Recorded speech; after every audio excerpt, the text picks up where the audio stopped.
పేరు మాధంశెట్టి శివకుమారు. ఈ మధ్యకాలంలో విజయవాడలో వెంకట సాయి కృష్ణ శివశ్రీ అనే ఒక పాప చనిపోయింది. ఆ పాపకి నేను తండ్రి అని, ఆ పాప తల్లికి నేను భర్తని ఒక బ్యాడ్ ప్రచారం జరుగుతుంది. ఆ బ్యాడ్ ప్రచారానికి మరి తెర వేయాలనే ఉద్దేశంతో నేనైతే ఆ పాప తల్లికి నేను భర్తను కాదు, ఆ పాపకి నేను తండ్రిని కాదు. 2003లో వీళ్ళు మా ఇంట్లో అద్దెకి దిగారు. ఆ దిగినప్పుడు ఆ తల్లి మరి ఆవిడ సెక్స్ వర్కర్గానే నాకు పరిచయం. ఆ పరిచయం మీద ఆవిడ మద్రాసు, హైదరాబాదు, ఇతర ప్రాంతాల్లో సెక్స్ వర్కర్గా తిరుగుతూ మరి పాపను పెంచలేని పరిస్థితుల్లో నా దగ్గర వదిలేయటం. అప్పటికే నాకు 2 కొడుకులు, నాకు భార్య కృష్ణలంకలో ఉండటం, దాని మీద మాకు ఆడపిల్ల లేదనే ఉద్దేశంతో ఆ పాపని మేము పెంచుకోవడం జరిగింది.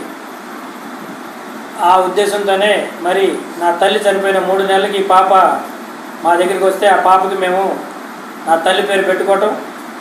దానికి సందర్భంగా పాపకి దుర్గాపురంలో ఒక అపార్ట్మెంట్ని మరి 21/5/2008లో ఫ్లాట్ కొనటం.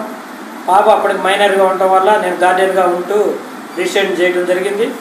ఆ తర్వాత ఆ పాప తల్లి 2008లో 16/7/2008లో మరి పాపకి కొన్న కొంత బంగారం, అరే మరి ఆ పిల్లని పెంచుకోవడానికి మాకు ఇచ్చిందనే కృతజ్ఞతతో తల్లి కొంత బంగారం ఇస్తే ఆ బంగారాన్ని మా ఇంట్లో పెట్టుకొని ఉంటే పాప ఒంటి మీద బంగారంతో తల్లి ఇంకా వేరే బంగారం కూడా ఇంట్లో ఉంటే ఆ బంగారం ఈ బంగారం మొత్తం కలిపి తీసుకొని దొంగతనంగా వెళ్ళిపోవడం జరిగింది.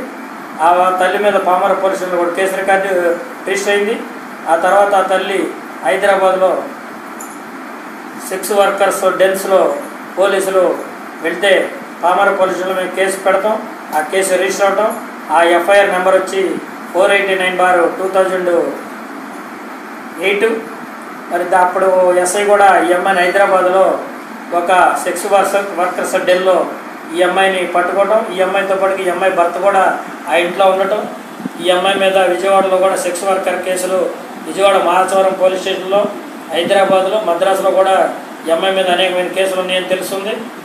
అంతేకాకుండా విజయవాడ సబ్ జైల్లో కూడా ఈ అమ్మాయి ఒక 29 రోజులు ఉందనేది తెలుస్తుంది. మరి ఇటువంటి అమ్మాయి ఆ పాపను పెంచలేని పరిస్థితుల్లో మాకు ఇవ్వటం, మేము ఇస్తే